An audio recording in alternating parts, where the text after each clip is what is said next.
భార్యాభర్తలాగానే ఉన్నారా? భార్యాభర్తలానే ఉన్నాము. అంటే భార్యాభర్తలా ఉండడం అంటే శారీరక సంబంధం ఉందా లేదా? నిజమే మేడం. తను వాష్రూమ్ అట్లా వెళ్తే నేను చెక్ చేసుకున్నాను. ఓకే. చెక్ చేసుకుంటే తన దాంట్లో వాళ్ళ భార్య పిల్లల ఫోటోలు కనిపించింది. భార్య స్థానం నాకు ఇస్తావు అనేసి కదా నేను వెయిట్ చేస్తున్నాను. అంతే కదా. నువ్వు లాస్ట్కి ఇట్లా చేసినావు అనేసి అంటే నేను ఎట్లా ఇది చేయాలి అని కొంచెం గట్టిగా అడిగినాను, ఏడ్చినాను.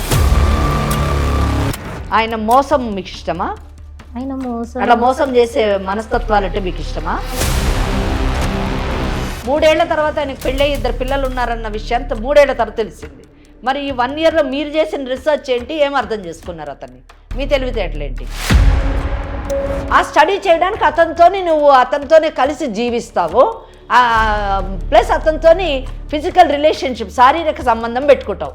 దాన్ని నేను అక్రమ సంబంధం అని అంటాను. మీతో పాటు కలిసి ఒక 3 ఏళ్ల నుంచి ఉంటున్న ఒక అమ్మాయి మా దగ్గర ఉంది స్టూడియోలో. పేరేంటి మేడం? ఓ, ఎంతమంది అమ్మాయిలతో కలిసి ఉంటున్నారు మీరు? ఏం న్యాయం కావాలి నీకు ఇప్పుడు? నేను అడుగుతున్నాను కదా నన్ను పెళ్లి చేసుకోమని. చెప్పాను కదా చేసుకోనని. మరి రేపు రోజున ఇంకొక అమ్మాయి వస్తుంది, ఆ అమ్మాయితో కూడా మూవ్ అవుతారా ఇట్లానే? ఇంకో అమ్మాయి గురించి మీకు ఎందుకు మేడం? ఈ అమ్మాయి మీ దగ్గరికి వచ్చింది, ఈ అమ్మాయి గురించి మాట్లాడండి మేడం. మీ పెళ్ళి అనే పరిధిని దాటి వేరే ఆడపిల్లల జీవితాలతో ఆడుకుంటే అది వ్యక్తిగతం కాదు, అది సామాజిక సమస్య అవుతుంది. ఇంత విన్నాక కూడా నీకు ఏం మాట్లాడాలో కూడా నాకు అర్థం కావట్లేదు. నీకు భార్య స్థానం ఇవ్వను, నువ్వు రా అని అంటున్నాడు. అయినా కూడా నీకు కృష్ణనే కావాలా ఇంకా కూడా?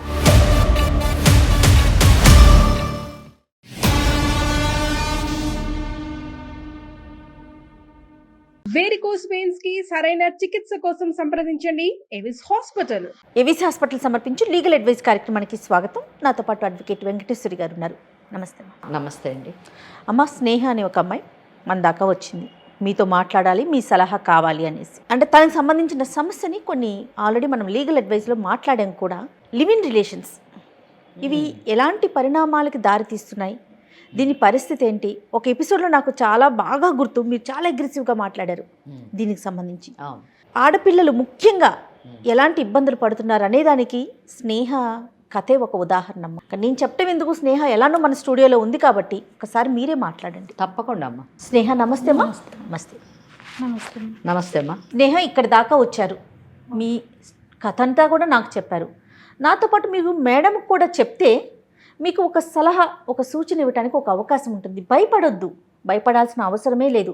సమస్యలకి పరిష్కారం చూపించే వేదికే లీగల్ అడ్వైస్. ఏమ్మా, ఏమీ అబద్ధం చెప్పకుండా జరిగింది జరిగినట్టు చెప్పండి. ఏ ఊరు, ఎక్కడి నుంచి సమస్య మొదలైంది పూర్తిగా చెప్పండి. అసలు మీది ఏ ఊరు? నా పేరు స్నేహ మేడం. ఓకే. నేను మాది అనంతపూర్. జాబ్ కోసం అని బెంగళూరు. ఏం జాబ్ చేస్తున్నారమ్మా? నేను అకౌంట్స్. ఏం చదువుకున్నారు మీరు? బీకామ్. Super super.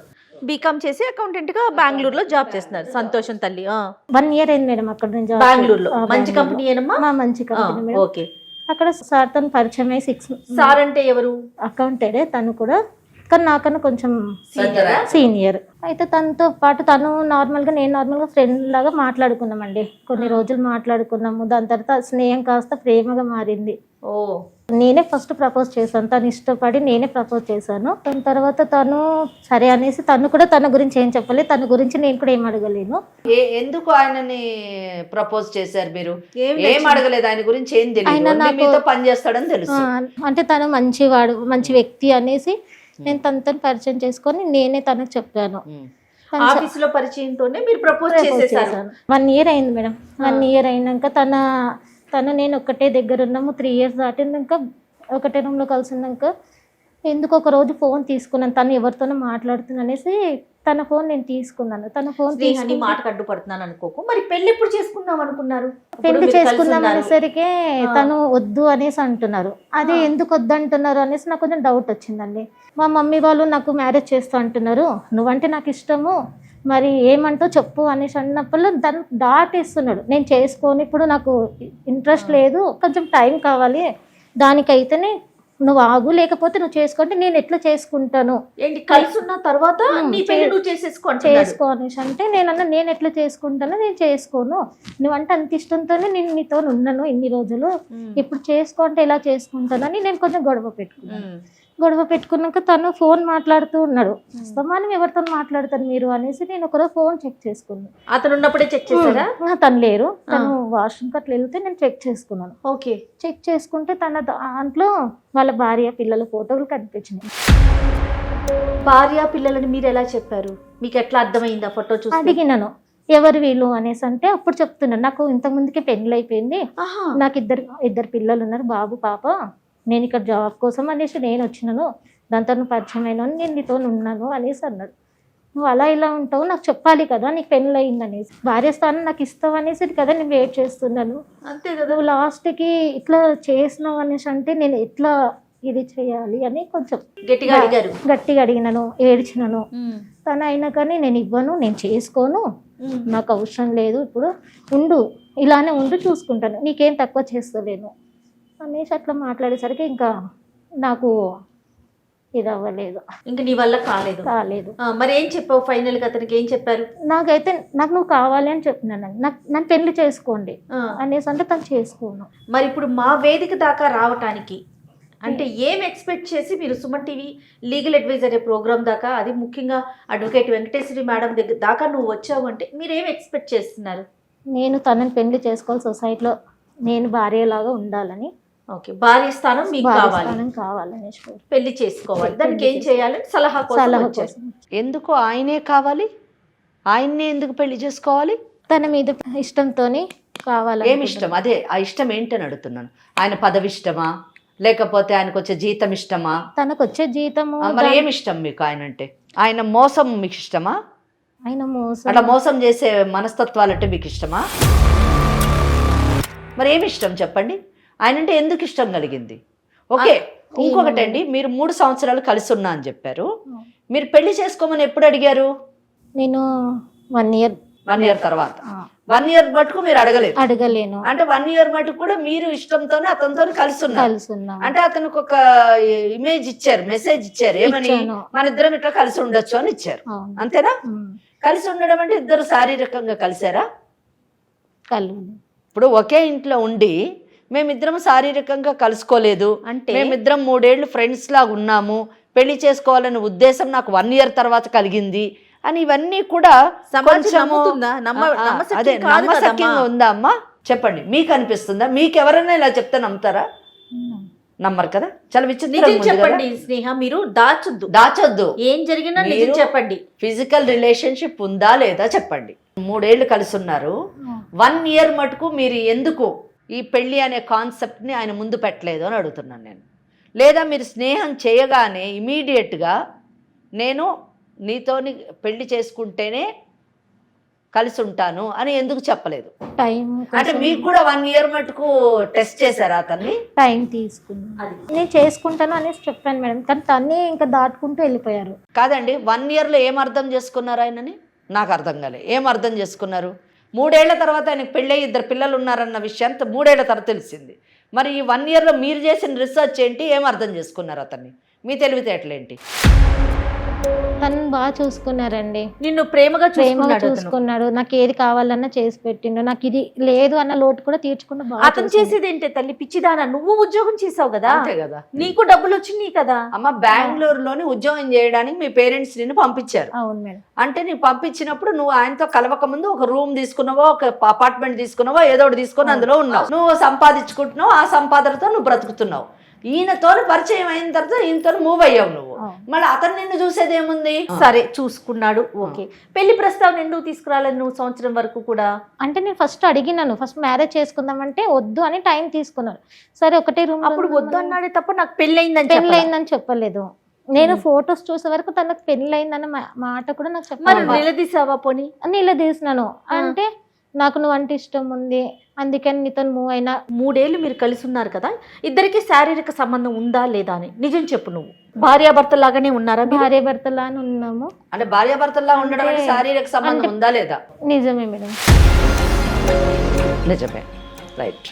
ఎందుకంటే జయ మేడం, ఎందుకు ఇన్నిసార్లు నేను ఇన్సిస్ట్ చేశానంటే, ఇద్దరు స్నేహితుల్లాగా ఒక రూమ్లో ఉన్నాము అంటే అంత అవసరం ఏమొచ్చిందండి? ఎవరి రూమ్లో వాళ్ళు ఉండొచ్చు, అంతే. స్నేహితుల్లాగా ఉండొచ్చు. అంతగానో ఆమె ఇన్సిస్ట్ చేస్తుందంటే ఎందుకు ఇన్సిస్ట్ చేస్తుంది? వాళ్ళ ఇంటోళ్ళు వేరే సంబంధం చూస్తారని అంటున్నారు, ఎందుకు వేరే వాళ్ళని ఆమె చేసుకోని అంటుంది? ఎందుకు ఇష్టపడలేదు? ఈయననే కావాలని ఎందుకు అంటుంది? ఇవన్నీ కూడా క్లారిఫికేషన్ కావాలి మనకి. అవునమ్మా, అందుకని నేను అడిగాను. కరెక్టేనమ్మా, కరెక్ట్. అంతే తప్ప నిన్ను ఏదో బాధించాలని కాదమ్మా. మేడం అడ్వకేట్ కాబట్టి పాయింట్స్ తెలియాలి కదా. సరే, ఇప్పుడు ఫైనల్గా ఏమంటావు? రిలేషన్ ఉంది కాబట్టి నిన్ను పెళ్లి చేసుకోమంటావు. మరి అతనికి పెళ్ళి అయింది, భార్య ఉంది, పిల్లలు ఉన్నారు, అయినా కూడా అతన్ని పెళ్లి చేసుకోవాలని అడుగుతున్నావా నువ్వు? అవును మేడం. అసలు అంటే నువ్వు ఆలోచించుకున్నావా తల్లి? నీ భవిష్యత్తు ఏంటి, నీ స్థానం ఏంటి? అది ఏం లేదు మేడం, తను కావాలి. ఎలా ఉన్నారమ్మా ఆడపిల్లలు? తను మరి నాకేం అర్థం కావట్లేదు ఏం మాట్లాడాలని. ఒక భార్య పిల్లలు ఉన్నా సరే నాతో ఉన్నాడు కాబట్టి నాకు అతనే కావాలి, అది భార్య స్థానమే కావాలంటే అది ఎలా సాధ్యమమ్మా? అంటే ఈ కేసులో నేను కూడా కొంచెము స్టార్టింగ్ నుంచి తన అమాయకురాలో తెలివైన అమ్మాయో నాకు ఈ కేసు నేను కూడా బ్లాంక్ అయ్యాను. ఎందుకు అయ్యానంటే సాధారణంగా మనకు భార్య స్థానంలో ఉన్న అమ్మాయి వచ్చి నా భర్త ఇలాగా వేరే అమ్మాయితో అక్రమ సంబంధం పెట్టుకున్నాడు, నా ఒక్క స్థానము నా పరిస్థితి ఏంటి మేడం, నా స్థానాన్ని నాకు తిరిగి ఇప్పించండి అని అడుగుతారు. ఇక్కడ అసలు రైటే లేని ఆమె, హక్కే లేని ఆమె వచ్చి ఎంత ధైర్యంగా కూర్చొని, అంటే మీరు అంటున్నారా ఆమె అమాయకురాలు అనుకోవాలా లేకపోతే ఏమనుకోవాలి అని భయపడుతుంది అంటే నేను ఈ మాటల్ని నేను సపోర్ట్ చేయలేను. నేను ఎందుకు సపోర్ట్ చేయలేనంటే నీకు అసలు ఏమి హక్కు లేదు. సంవత్సరం మటుకు నీకు పెళ్ళైన ఆలోచన లేదు. అతనితో కేవలం స్నేహము, ఎంజాయ్మెంట్ మాత్రమే, రిలేషన్షిప్ మాత్రమే కావాలని చెప్పేసి నువ్వు 1 year ఉన్నావు. మీరేంటి అబ్జర్వ్ చేసేది అతన్ని? మీరేంటి అన్ని స్టడీ చేసేది? అదే కదా. మీ తల్లిదండ్రులు అన్ని స్టడీ చేసి మీకు సంబంధం చూస్తారు, మీరు పెళ్లి చేసుకోవాలి.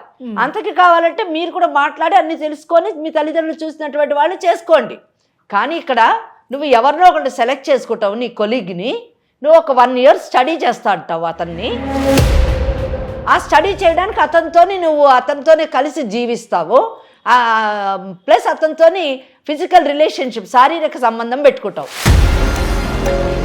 దాన్ని నేను అక్రమ సంబంధం అని అంటాను. నేను పెట్టుకొని 1 year తర్వాత పెళ్లి చేసుకుంటానని చెప్పేసి అంటావు. దీన్ని ఏ విధంగా మనం ఆమోదించాలి? దీన్ని ఏ విధంగా సపోర్ట్ చేయాలి చెప్పండి? Yes, exactly. సో నేను ఇటువంటి వాటికి సపోర్ట్ చేయలేను. నేనే కాదు, చట్టం కూడా సపోర్ట్ చేయదు. అతను పెళ్లి కానివాడైతే ఇక్కడ వచ్చి మేడం మాకు న్యాయం చేయండి, నా స్థానాన్ని నాకు పెళ్ళి అతనితో జరిపించండి అని అంటే నేను తప్పకుండా అతనితో మాట్లాడి మనం ఆమె పెళ్లి చేసేటట్టు చేయగలం. కానీ ఇక్కడ మీరేమడుగుతున్నారు? మమ్మల్ని స్థానం అడుగుతుంది. స్థానం అడుగుతుంది. ఏ స్థానం అడుగుతుంది? భార్య అనేటటువంటి స్థానాన్ని అడుగుతుంది. ఆ భార్య అనే స్థానంలో ఆల్రెడీ ఒక మహిళ ఉంది. ఎస్. ఆ మహిళని పక్కకు తప్పించి మిమ్మల్ని ఆ స్థానంలో కూర్చోపెట్టాలంటే ఇంకొక మహిళ, గౌరవప్రదమైనటువంటి మహిళ, సమాజం ఆమోదించినటువంటి భార్య స్థానంలో ఉన్న మహిళని, అన్ని హక్కులు కలిగినటువంటి మహిళని పక్కకు జరిపి ఏ హక్కు లేనటువంటి దాన్ని, ఏ మర్యాద లేకుండా, ఏ సమాజపు కట్టుబాట్లకు లోను మీరు గౌరవించకుండా, చట్టం అంటూ ఒకటి ఉంది అన్న దాన్ని కూడా గుర్తించకుండా, హక్కు లేకుండా నాకు ఆ స్థానం కావాలని అడిగితే ఏ విధంగా మనం ఆమోదించాలి? ఏ విధంగా మనం ఈ సమస్యను పరిష్కరించాలి? అవునమ్మా, దీనికి న్యాయం చేయడం కాదు, ఆమెకు అన్యాయం చేయడం అవుతుంది. ఎస్. ఇద్దరు మహిళలతో ఆడుకోవడమే కాదు, అక్కడ పిల్లలకు కూడా అన్యాయం నలుగురు భావితరాలకు కూడా అతను అన్యాయం చేస్తున్నాడు. అంత మోసగాడు. అవును. అటువంటి వాడిని ఈ అమ్మాయి 1 సంవత్సరం అంట స్టడీ చేసిందంట. స్టడీ చేసి నిర్ణయం తీసుకుంది. దెన్ నెక్స్ట్ క్వశ్చన్ నేను అడిగాను, ఎందుకమ్మా నీకు ఆయన్నే కావాలి అని అడిగాను. ఎందుకు అడిగానంటే అమ్మాయి చెప్పింది, మా అమ్మ నాన్న పెళ్లి సంబంధాలు చూస్తున్నారు, పెళ్లి చేసుకోమంటున్నారు, నాకు ఈయనే కావాలి. ఎందుకు ఈయన కావాలంటే ఆమెకు సమాధానం లేదు. ఆలోచన ఉంటే కదా భవిష్యత్తు మీద. ఏంటంటే అండి, ఈరోజు సమాజంలోని చాలా మటుకు యువత సహజీవనం అన్నది అదొక ఫ్యాషన్గా మారిపోయింది. కరెక్ట్ అమ్మా. అంటే తోటి యువతతోని వాళ్ళు మూవ్ అవుతున్నప్పుడు సహజీవనం చేయడం అదొక పెద్ద మోడర్న్ కల్చర్ అయిపోయింది. అదొక ఆధునీకరణ లాగా, అది ఆధునిక భావాలకు సంబంధించిన దానిలాగా, వాళ్ళేదో చాలా అడ్వాన్స్డ్ లైఫ్ లీడ్ చేస్తున్నట్టుగా ఆ పిచ్చి ఆలోచనలో. అవును. నేను అడుగుతున్నాను ఈ నాటి యువతని, ఇటువంటి దారిలో నడిచేటటువంటి వాళ్ళని, ఇటువంటి ఆలోచనలతో వెళ్తున్నటువంటి వాళ్ళని నేను అడుగుతున్నాను, మీకు సహజీవనంలోని ఏమి హక్కులున్నాయి? మీకు సహజీవనంలోని ఏమి భద్రత ఉంది? మీకు పుట్టేటటువంటి పిల్లల యొక్క భవిష్యత్తు ఏంటి, సమాజంలోని వాళ్ళకి ఎంత గౌరవం లభిస్తుంది. ఇటువంటి యువత ఆలోచించుకోవాల్సింది ఏంటంటే, నేను ఎంత గౌరవంగా బ్రతుకుతున్నాను, సమాజంలో నేను ఎంత గౌరవింపబడుతున్నాను, నేను ఎవరితోనైతే సహజీవనం చేస్తున్నానో ఆ వ్యక్తి దృష్టిలో నా యొక్క స్థానం ఏంటి, నాకు న్యాయం చేయండి, ఆ స్థానం ఇవ్వండి అంటే మనం ఇక్కడ అటువంటి పనులు చేయడానికి లేము. ఎస్ అమ్మ, మరి ఏం చేద్దామమ్మా? ఏం లేదమ్మా, ఈ అమ్మాయి ఆలోచన విధానం తప్పు, ఈ అమ్మాయి జీవన విధానం తప్పు. ఓకే, చక్కగా తల్లిదండ్రులు చూసిన పెళ్లి చేసుకొని జీవితాన్ని కొనసాగించడం సరైనటువంటి నిర్ణయం. ఈ అమ్మాయికి మనం చెప్తూ బుద్ధి రాదు, మనం ఆ అబ్బాయితో మాట్లాడదాం. ఆ అబ్బాయి అసలు ఏమంటాడో విన్న తర్వాత మనకి అర్థమవుతుంది, ఆమెకు కూడా అర్థమవుతుంది అని నేను అనుకుంటున్నాను. మనమేమి అతన్ని బెదిరించి ఈ అమ్మాయిని పెళ్లి చేసుకో అని చెప్పేటటువంటి పరిస్థితి కాదండి, అస్సలు కాదు. ఎందుకంటే section 5 of Hindu marriage act ప్రకారము రెండవ వివాహం చేసుకోవడానికి అవకాశం లేదు. ఓకే, ఎలాగంటే విడాకులన్నా అవ్వాలి, భార్య చనిపోయి అన్నా ఉండాలి. రెండో ఇక్కడ ఆ అమ్మాయికి విడాకులు ఇచ్చి, భార్యకు విడాకులు ఇచ్చి ఈ అమ్మాయిని పెళ్లి చేసుకో అని చెప్పేసి ఆ అబ్బాయి చెప్పేటటువంటి ధైర్య సాహసాలు నేను చెయ్యను. ఎస్, ఎందుకంటే అక్కడ 2 బిడ్డలు ఉన్నారు, తప్పు చేయనటువంటి భార్యకు ఎందుకు విడాకులు ఇవ్వాలి, 2 బిడ్డలు అంటే భవిష్యత్తుని ఎందుకు పాడు చేయాలి. ఒకవేళ అతను చేసుకుంటే భారతీయ న్యాయ సంహిత ప్రకారము సెక్షన్ 82(1) ప్రకారం 7 సంవత్సరాలు జైల్లోకి వెళ్తాడు. సో ఇవన్నీ అతనికి తెలియచేద్దామంటారా? తెలియజేయాలి. ఒకటి, ఇంకోటి ఏంటంటే అతను భవిష్యత్తులో ఇటువంటి తప్పు చేయకుండా ఉండాలంటే తెలియజేయాలి. కరెక్ట్. ఒకటి. రెండోది, అతను ఏం చెప్తాడో విందాం. లేదు నేను ఆ భార్యను విడాకులు ఇచ్చి ఈమెను చేసుకుంటాను అని అంటే అతను ప్రేమన్నట్టు.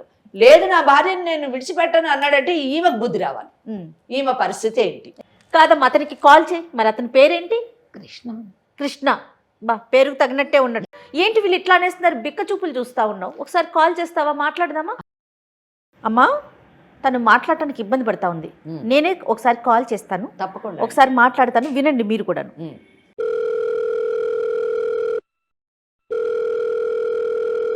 హలో హలో, కృష్ణ గారండి?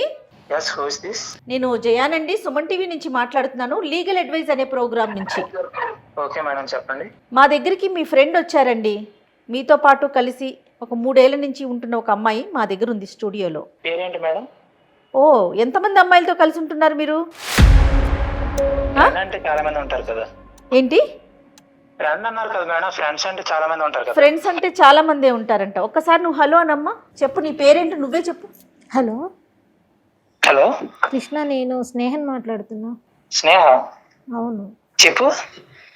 అదే నేను పెళ్లి చేసుకుందామని అంటే దాటేస్తున్నావు కదా. అవును, నీకు చెప్పా కదా చాలా సార్లు. ఏమని? ఎక్కడికి వెళ్ళావు నువ్వు? ఇప్పుడు ఎవరు మాట్లాడేది? ఫోన్ ఎవరు చేశారు? నేను సుమన్ టీవీ ప్రోగ్రామ్కి వచ్చాను, మేడం వాళ్ళతో మాట్లాడుతున్నాను. ఎందుకు వెళ్ళావు అక్కడికి? మీకు ఎంతగానో చెప్పినా కానీ మీరు నాకేం ఆన్సర్ ఇవ్వట్లేదు కదా, అందుకనే నాకు ఇక్కడ న్యాయం జరుగుతుందేమో అనేసి వచ్చినాను. ఏం న్యాయం కావాలి నీకు ఇప్పుడు? నేను అడుగుతున్నాను కదా, నన్ను పెళ్లి చేసుకోమని. చెప్పాను కదా చేసుకోనని. రీజన్ ఏంటో తెలుసుకోవచ్చా కృష్ణ గారు? చాలా చాలా స్ట్రాంగ్ గా చెప్తున్నారు మీరు. రీజన్ నాకు ఏంటో? ఆల్రెడీ పెళ్ళి అయింది మేడం, నేను ఎలా మళ్ళీ ఆమెను పెళ్లి చేసుకోగలను? ఆల్రెడీ మీకు పెళ్ళి అయింది. ఎన్ని సంవత్సరాలు అవుతుందండి పెళ్ళయ్యి? 10 years అవుతుంది మేడం. 10 సంవత్సరాలు అవుతుంది మీకు పెళ్ళయి. మరి స్నేహతో కలిసి ఎలా ఉన్నారు? మరి అమ్మాయి పెళ్లి చేసుకో అని చెప్పే వరకు కూడా తనతో సంసారిక జీవితం ఎలా గడిపారండి? రీసెంట్ గా 3 years గురించి ఆ అమ్మాయి తెలుసు మేడం నాకు. 3 సంవత్సరాలు కలిసి ఉండటం అనేది మీ లెక్కలో రీసెంటా? నాతో పాటు అడ్వకేట్ వెంకటేశ్వరి గారు కూడా ఉన్నారండి స్టూడియోలో. మీరు చాలా జాగ్రత్తగా మాట్లాడండి, మీరు మాట్లాడేది ఏదైనా అర్థమవుతుందండి. నాకెందుకు మేడం, మీరు ఎందుకు మాట్లాడుతున్నారు? ఇప్పుడు ఎందుకు చేశారో చెప్పండి మేడం. ఇదంతా ఎందుకు చేశామంటే సమస్య మా దాకా వచ్చింది కాబట్టి. ఇప్పుడు అవన్నీ మా పర్సనల్ విషయాలు మేడం, వీటిలన్నిట్లో మీకు ఎందుకు మేడం ఈ విషయాలని? ఖచ్చితంగా మీ పర్సనల్ విషయాలు మాకు అవసరం లేదు, కానీ సమస్య ఉంది, మాకు న్యాయం చేయండి అని స్నేహ మా దాకా వచ్చింది కాబట్టి నీతో మాట్లాడుతున్నాము. స్నేహ గురించి చెప్పాను మేడం ముందు నుంచి. తన మ్యారేజ్ అయితే తనతో కుదరదని చెప్పాను. మీరు డే 1 చెప్పారా? ఎప్పుడైతే కలిసి ఉండబోతున్నారో అప్పుడే చెప్పారా? స్టార్టింగ్ లో తెలియదు కదా మేడం, అలా ప్రొసీడ్ అవుతామని తెలియదు కదా మేడం. కొద్దిగా అప్పుడు అలా మూవ్ అయ్యాం, అనుకోకుండా అలా అయింది. తెలిసిన తర్వాత ఆమెకు చెప్పాను నేను. మూవ్ అయ్యే వరకు మీకు తెలీదు, మూవ్ అయిపోయాక అనుకోకుండా తెలుస్తుంది. ఆ అనుకోకుండా తెలిసినప్పుడు అప్పుడు చెప్తారు మీకు పెళ్లి అయిపోయింది ఆల్రెడీ, నేను పెళ్లి చేసుకోనని. మరి రేపటి రోజున ఇంకొక అమ్మాయి వస్తుంది, ఆ అమ్మాయితో కూడా మూవ్ అవుతారా ఇట్లానే?